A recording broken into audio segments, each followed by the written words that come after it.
और इन्हीं मजबूर प्रवासी मजदूरों के लिए एक अच्छी खबर निकल कर आई है। इंडियन रेलवे ने अब देश के हर जिले से श्रमिक स्पेशल ट्रेन चलाने का फैसला किया है। रेल मंत्री पीयूष गोयल ने इसकी जानकारी देते हुए बताया कि अब किसी भी जिले का कलेक्टर श्रमिकों की लिस्ट लेकर रेलवे से श्रमिक स्पेशल ट्रेन चलाने की मांग कर सकता है। इस तरह सभी जिला कलेक्टर्स को अपने जिले से दूसरे स्थानों पर जाना चाह रहे प्रवासी मजदूरों की लिस्ट बनाने को भी कहा गया है। बता दें कि भारतीय रेल को पिछले 15 दिनों में प्रवासी कामगारों को घर पहुंचाने के लिए राज्यों से 1000 से ज्यादा ट्रेनों के परिचालन की अनुमति मिली है। अभी तक 932 ट्रेनों के जरिए 12 लाख से ज्यादा प्रवासियों को उनके घर पहुंचाया गया है। श्रमिक स्पेशल ट्रेन तब और भी अहम हो जाती है जब रेलवे यह ऐलान कर चुका है कि रेगुलर ट्रेनें 30 जून तक रद्द रहेंगी। अमेरिकी राष्ट्रपति डोनाल्ड ट्रंप द्वारा महामारी को राष्ट्रीय आपातकाल घोषित करने के बाद उनके एक बयान से राजनीतिक गलियारे में काफी हलचल होने लगी है। महामारी की घोषणा के वक्त ट्रंप ने कहा कि मेरे पास वो पावर है जो आप लोग नहीं जानते हो, मैं किसी भी आदेश निर्देश को बदल सकता हूं या पलट सकता हूं। ट्रंप का यह बयान सीधे सीधे चीन के लिए था। हालांकि ट्रंप की यह बात काफी हद तक सही है, क्योंकि आपातकाल की स्थिति में किसी देश के राष्ट्रपति या प्रधानमंत्री या सरकार को विशेष शक्तियां प्राप्त हो जाती हैं। अमेरिका बहुत समय से महामारी के लिए चीन को ही दोषी ठहरा रहा है। अमेरिका का मानना है कि चीन की गलती के कारण पूरी दुनिया में खौफनाक बीमारी फैली है, लेकिन ट्रंप के इस बयान से अलग अलग राज्यों के राज्यपालों में चिंता की लहर दौड़ गई। इसकी वजह से 10 सीनेटर ये पता करने में लग गए कि आपातकाल की स्थिति से देश के राष्ट्रपति को कितनी और क्या क्या ताकतें मिल सकती हैं। इसी के साथ दोस्तों, आप आगे की बड़ी खबरों में देखने वाले हैं। दोस्तों, शराब के शौकीनों के लिए एक बहुत जरूरी खबर निकल कर आई है। इस खबर से अब आप शराब खरीदने के समय ठगे नहीं जाएंगे।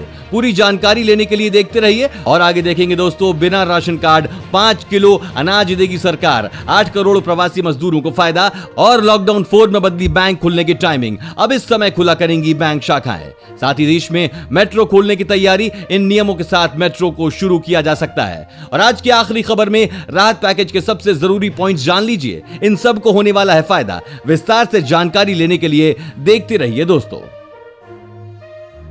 दोस्तों, कई बार दुकानदार आपसे शराब की ज्यादा कीमत वसूल लेते हैं और आपको पता भी नहीं चलता। अगर आपको भी कभी शराब की कीमत पर शक होता है तो आज हम आपके लिए एक ऐसे ऐप की जानकारी लेकर आए हैं जिसके सहारे आप खरीदी गई बोतल का सही दाम पता लगा सकते हैं। दरअसल हैदराबाद के आबकारी विभाग ने एक मोबाइल ऐप लॉन्च किया है जिसके जरिए आप राज्य भर में शराब की कीमत का पता लगा सकते हैं। इतना ही नहीं, इस ऐप के माध्यम से आप ज्यादा कीमत वसूले जाने की शिकायत भी दर्ज करा सकते हैं। इस ऐप को गूगल प्ले स्टोर से फ्री में डाउनलोड किया जा सकता है। इस ऐप में सबसे ज्यादा बिकने वाली 25 शराब की लिस्ट भी शामिल की गई है। साथ ही टॉप 5 बियर की लिस्ट भी दी गई है।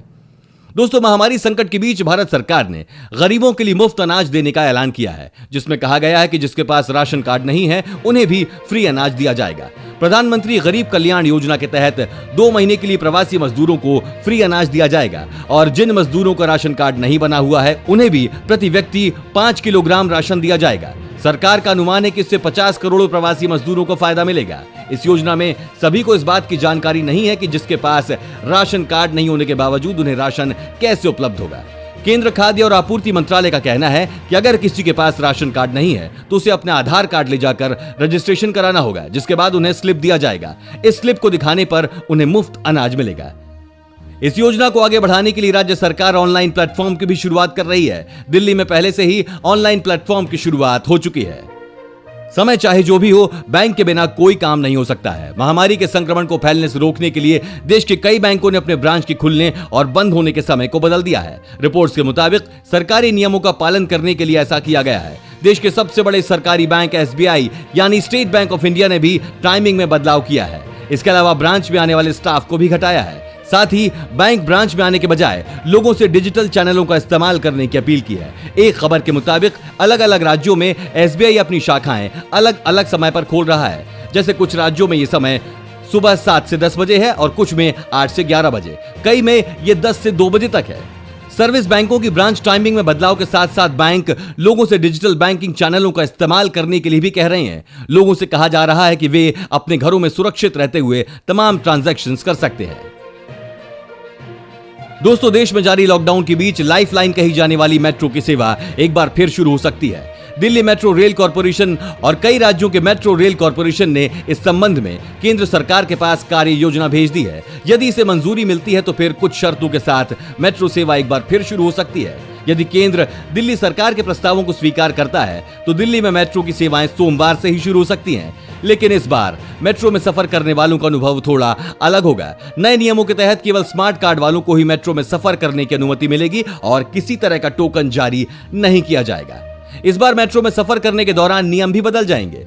सूत्रों के मुताबिक हर यात्री को मेट्रो स्टेशन में प्रवेश करने से पहले थर्मल स्क्रीनिंग की प्रक्रिया से गुजरना होगा और बिना मास्क के अनुमति नहीं। महामारी संकट के आर्थिक प्रभाव से निपटने के लिए पीएम नरेंद्र मोदी ने 12 मई को 20 लाख करोड़ रुपए के राहत पैकेज की घोषणा की थी। निर्मला सीतारमण शुरुआती 4 दिनों तक शाम 4 बजे मीडिया से मुखातिब हो रही थी, लेकिन आखिरी प्रेस कॉन्फ्रेंस सुबह 11 बजे के लिए रखा गया। निर्मला सीतारमण ने बताया कि press conference land, labour, liquidity और लॉ पर फोकस होगा। राहत पैकेज के सबसे जरूरी पॉइंट्स क्या क्या हैं, ये हम आपको बताने जा रहे हैं। अब तक कुल 20 करोड़ जनधन खातों में 10,225 करोड़ रुपए डाले गए हैं। सरकार गरीबों को तुरंत आर्थिक मदद और खाना पहुंचा रही है। 8.19 करोड़ किसानों के खाते में रुपए ट्रांसफर किए गए हैं। 25 करोड़ लोगों को मुफ्त में गेहूं चावल दिए गए हैं। प्रवासी मजदूरों को घर पहुंचाने के लिए श्रमिक ट्रेनें चलाई गई हैं। इसका 85% खर्च केंद्र सरकार ने उठाया। मनरेगा के लिए अतिरिक्त 40,000 करोड़ रुपए का ऐलान किया है। जरूरतमंद छात्र जिनके पास इंटरनेट नहीं है वे स्वयं प्रभा डीटीएच सेवा से पढ़ सकते हैं। फिलहाल ऐसे 3 चैनल, इसमें 12 नए चैनल जुड़ेंगे।